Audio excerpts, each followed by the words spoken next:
नमस्कार, मैं हूं अंकुर। आप देख रहे हैं सत्य हिंदी। एक नजर अब तक की सुर्खियों पर। लोकसभा में वंदे मातरम पर चर्चा शुरू करते हुए प्रधानमंत्री मोदी ने कहा कि जिस मंत्र ने, जिस जय घोष ने देश की आजादी के आंदोलन को ऊर्जा दी थी, प्रेरणा दी थी, त्याग और तपस्या का मार्ग दिखाया था, उस वंदे मातरम का पुण्य स्मरण करना हमारा सौभाग्य है। गर्व की बात है कि वंदे मातरम के 150 साल पूरे होने पर इस ऐतिहासिक अवसर के साक्षी बन रहे हैं। पीएम मोदी ने कहा कि वंदे मातरम के 100 साल पूरे हुए तब देश आपातकाल के जंजीरों में जकड़ा हुआ था, तब भारत के संविधान का गला घोंट दिया गया था। जब वंदे मातरम 100 साल का हुआ तब देशभक्ति के लिए जीने मरने वालों लोगों को सलाखों में बंद कर दिया गया था। तब एक काला कालखंड उजागर हुआ। पीएम मोदी ने कहा कि वंदे मातरम सिर्फ राजनीतिक आजादी की लड़ाई का मंत्र नहीं था, सिर्फ अंग्रेज जाएं और हम अपनी राह पर चलें, ये सिर्फ उसकी प्रेरणा नहीं देता था, इससे कहीं आगे था। आजादी की लड़ाई इस मातृभूमि को मुक्त कराने की जंग थी। पीएम मोदी ने कहा कि वंदे मातरम का जन जन से जुड़ाव था, इससे ये हमारी स्वतंत्रता संग्राम की लंबी गाथा अभिव्यक्त कर होती है। जैसे किसी नदी की चर्चा होती है, उसी नदी के साथ एक सांस्कृतिक धारा प्रवाह, एक विकास यात्रा का धारा प्रवाह उसके साथ जुड़ जाता है। क्या कभी किसी ने सोचा है कि आज़ादी की पूरी यात्रा वंदे मातरम की भावनाओं से जुड़ा था? ऐसे भाव काव्य शायद दुनिया में कहीं उपलब्ध नहीं होंगे। अंग्रेज समझ चुके थे कि लंबे समय तक भारत में टिकना मुश्किल है। लोकसभा में वंदे मातरम के 150 साल पर हुई विशेष बहस में प्रधानमंत्री मोदी ने कहा कि 1857 के बाद अंग्रेजों ने फूट डालो राज करो की नीति को लागू करने के लिए बंगाल को प्रयोगशाला की तरह इस्तेमाल किया। उनका मानना था कि अगर बंगाल टूटा तो पूरा भारत टूट जाएगा। पीएम मोदी ने 1905 के बंगाल विभाजन को याद करते हुए कहा कि वंदे मातरम उस समय बंगाल और देश की एकता की आवाज बन गया था। ब्रिटिश सरकार ने इस गीत पर प्रतिबंध लगा दिया था, इसे गाने, छापने या यहाँ तक कि बोलने पर भी सजा दी जाती थी। उन्होंने कहा कि बंगाल बट गया लेकिन स्वदेशी आंदोलन तेज हुआ। वंदे मातरम पूरे देश में गूंजा और बंकिम चंद्र चटर्जी ने इस गीत से भावना का एक विशाल संसार बनाया। पीएम मोदी ने वंदे मातरम पर महात्मा गांधी को याद किया और उनके द्वारा की गई सराहना बताई। पीएम ने बताया कि महात्मा गांधी ने 1905 में लिखा था कि यह गीत इतना लोकप्रिय हो गया है कि जैसे ये हमारा नेशनल एंथम बन गया है। इसकी भावनाएं महान हैं और ये अन्य राष्ट्रों के गीतों से अधिक मधुर है। एकमात्र उद्देश्य इसमें देशभक्ति की भावना जगाना है। पीएम मोदी ने कहा कि 1905 में पूज्य बापू राष्ट्रगान के रूप में इसको देख रहे थे। इतना ये महान था तो पिछली सदी में इसके साथ अन्याय क्यों हुआ, विश्वासघात क्यों हुआ? वो कौन सी ताकत थी जिसकी इच्छा खुद पूज्य बापू की भावनाओं पर भारी पड़ गई, जिसने वंदे मातरम जैसी पवित्र भावना को विवादों में घसीट दिया? पीएम मोदी ने कहा कि आज उन परिस्थितियों को भी हमारी नई पीढ़ियों को बताना हमारा दायित्व है जिनकी वजह से वंदे मातरम के साथ विश्वासघात किया गया था। पीएम मोदी ने कहा था कि वंदे मातरम के खिलाफ मुस्लिम लीग की विरोध की राजनीति तेज होती जा रही थी। जिन्ना ने लखनऊ में 15 अक्टूबर 1937 को वंदे मातरम के विरोध का नारा बुलंद किया। फिर कांग्रेस के तत्कालीन अध्यक्ष उनको लगा कि सिंहासन डोल रहा है। बजाय नेहरू जी मुस्लिम लीग के आधारहीन के बयानों को करारा जवाब देते, मुस्लिम लीग के बयानों की निंदा करते और वंदे मातरम के प्रति खुद और पार्टी की निष्ठा का प्रकट करते, उन्होंने इसके उल्टा किया। नेहरू ने जिन्ना और मुस्लिम लीग ऐसा क्यों कर रहे हैं ये नहीं पूछा, बल्कि वंदे मातरम की पड़ताल शुरू कर दी, समीक्षा शुरू कर दी। पीएम मोदी ने कहा कि जिन्ना के विरोध के 5 दिन बाद ही 20 अक्टूबर को नेहरू ने सुभाष बाबू को चिट्ठी लिखी।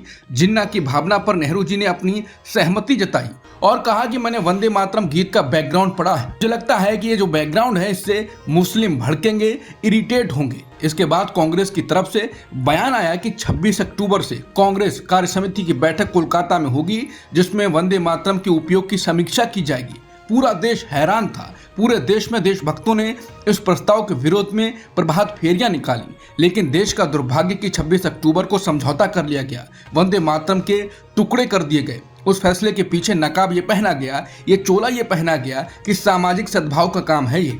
लेकिन इतिहास इस बात का गवाह है कि कांग्रेस ने मुस्लिम लीग के सामने घुटने टेक दिए और उनके दबाव में किया, और कांग्रेस का ये तुष्टीकरण की राजनीति को साधने का एक तरीका था। तुष्टीकरण की राजनीति के दबाव में कांग्रेस को वंदे मातरम के बंटवारे के लिए झुकना पड़ा।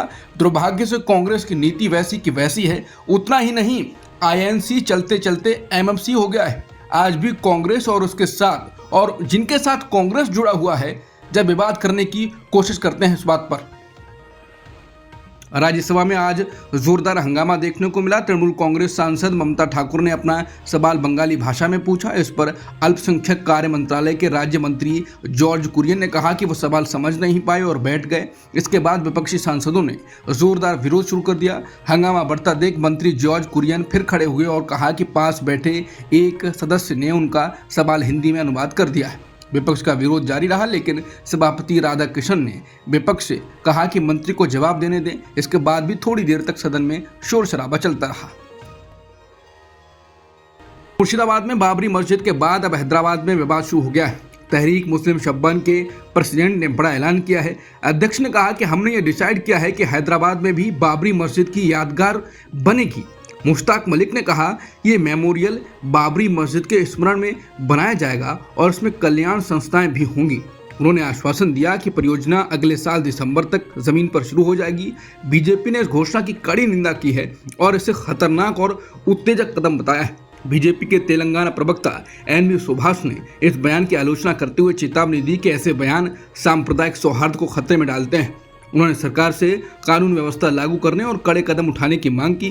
बीजेपी के राष्ट्रीय महासचिव तरुण चुग ने कहा कि भारत कभी भी बाबर के नाम पर कोई स्मारक या वस्तु स्वीकार नहीं करेगा और ये जोर देकर कहा कि बाबर की विरासत अत्याचार की थी।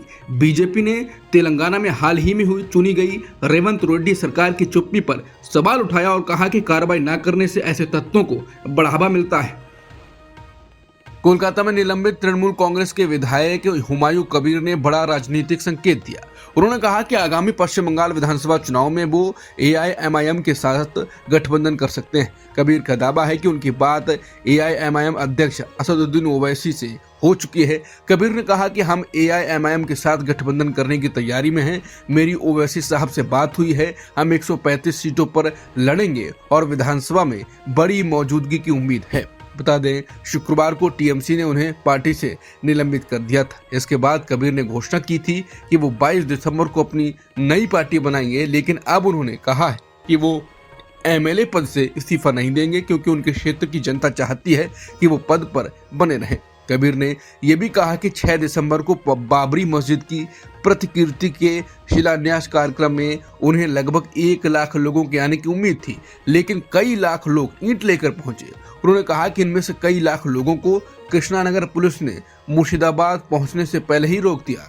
इस बयान के बाद बंगाल की राजनीति में नई हलचल शुरू हो गई है। कांग्रेस नेता नवजोत कौर सिद्धू के 500 करोड़ रुपए देकर मुख्यमंत्री की कुर्सी मिलती है वाले बयान को लेकर राजनीति तेज हो गई है। विवाद बढ़ने के बाद नवजोत कौर सिद्धू ने सफाई देते हुए कहा कि उनके सीधे साधे बयान को तोड़ मरोड़ कर पेश किया गया। नवजोत कौर ने कहा कि उन्होंने सिर्फ इतना कहा कि कांग्रेस ने हमसे कभी कुछ नहीं मांगा। जब उनसे पूछा गया कि क्या नवजोत सिंह सिद्धू किसी दूसरी पार्टी से सीएम फेस बन सकते हैं, तो उन्होंने जवाब दिया, हमारे पास इतनी बड़ी रकम कहाँ कि हम किसी को देकर मुख्यमंत्री की कुर्सी खरीदें। गौरतलब है कि शनिवार को उनका बयान कि जो 500 करोड़ की सूटकेस देता है वही मुख्यमंत्री बनता है, उस पर पार्टियां कांग्रेस पर हमलावर हो गई थी। देश की सबसे बड़ी एयरलाइन इंडिगो का ऑपरेशन सोमवार को भी सामान्य नहीं हो पाया। लगातार 7वें दिन एयर ट्रैवल संकट जारी रहा और आज 350 से ज्यादा उड़ानें रद्द करनी पड़ी। इससे यात्रियों को भारी परेशानी का सामना करना पड़ा। दिल्ली एयरपोर्ट से आज 134 उड़ानें रद्द हुई। बेंगलुरु एयरपोर्ट पर 127 उड़ानें कैंसिल हुई। चेन्नई में भी 71 उड़ानें रद्द की गई। इंडिगो की सेवाएं कब पूरी तरह सामान्य होंगी, इस पर अब भी साफ जानकारी नहीं मिल पाई है। वरिष्ठ बीजेपी नेता मुरली मनोहर जोशी ने उत्तराखंड सरकार के फैसले की कड़ी आलोचना की है। सरकार ने भागीरथी इको सेंसिटिव जोन में सड़क चौड़ीकरण की अनुमति दी है, जिस पर पर्यावरणविद पहले से ही चिंता जता रहे हैं। एक ऑनलाइन जूम मीटिंग में उत्तरकाशी के लोगों को संबोधित करते हुए जोशी ने कहा, अगर हिमालय नहीं रहेंगे तो विकास का झंडा कहां फहराओगे? हिमालय नष्ट हुए तो विश्वगुरु बनने का सपना भी टूट जाएगा। बता दें, ये कार्यक्रम हिमालय है तो हम हैं यात्रा का हिस्सा था, जिसे नागरिक समूह और स्वदेशी जागरण मंच ने मिलकर आयोजित किया था। पर्यावरण को नुकसान की बढ़ती आशंकाओं के बीच उत्तराखंड के पहाड़ों में बड़े स्तर पर निर्माण चल रहा है। खासकर प्रधानमंत्री मोदी की 4 धाम ऑल वेदर रोड परियोजना के तहत यात्रा के अंतिम दिन ग्रामीण भैरव घाट के जंगलों में इकट्ठे हुए और देवदार के पेड़ों पर रक्षा सूत्र बांधा ताकि सड़क चौड़ीकरण के बाद खतरे में आए इन पेड़ों को बचाया जा सके।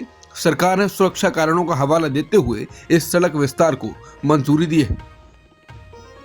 कर्नाटक के deputy CM DK Shivakumar ने कहा कि वो चिन्नास्वामी स्टेडियम से आईपीएल के मैचों को किसी दूसरे स्टेडियम में शिफ्ट नहीं होने देंगे। शिव कुमार ने कर्नाटक राज्य क्रिकेट एसोसिएशन के चुनाव में मतदान करने के बाद रविवार को एक्स पर लिखा, आईपीएल के मैचों को चिन्नास्वामी स्टेडियम से शिफ्ट नहीं होने दिया जाएगा। उन्होंने कहा, ये बेंगलुरु और कर्नाटक की शान का सवाल है। हम सुनिश्चित करेंगे कि आईपीएल मैच यही हो। बता दें, बीते साल रॉयल चैलेंजर्स बेंगलुरु के चैंपियन बनने के बाद जश्न के दौरान चिन्नास्वामी स्टेडियम में हुई भगदड़ की घटना में 11 लोगों की मौत हुई थी। Deputy CM DK Shivakumar ने कहा कि यह सुनिश्चित किया जाएगा कि ऐसी घटनाएं दोबारा न हो। अमेरिका के राष्ट्रपति ट्रंप ने कहा कि यूक्रेन के राष्ट्रपति वोलोदिमीर ज़ेलेंस्की अमेरिका द्वारा तैयार किए गए शांति प्रस्ताव पर साइन करने के लिए तैयार नहीं है। यह प्रस्ताव रूस यूक्रेन युद्ध खत्म करने के लिए बनाया गया है। अमेरिका और यूक्रेन के अधिकारियों के बीच 3 दिनों तक बातचीत चली, लेकिन दोनों देशों के बीच शांति योजना को लेकर पूरी सहमति नहीं बन पाई। ट्रंप ने कहा कि बातचीत आगे बढ़ सकती है, लेकिन ज़ेलेंस्की की अनिच्छा के कारण रुकावट आ रही है। अब तक की खबरों में इतना ही। बाकी खबरों के लिए बने रहिए सत्यहिंदी.com के साथ। Copyright disclaimer under Section 107 of the Copyright Act 1976. Allowance is made for fair use for purposes such as criticism, comment, news reporting, scholarship, and research. Fair use is a use permitted by copyright statute that might otherwise be infringing.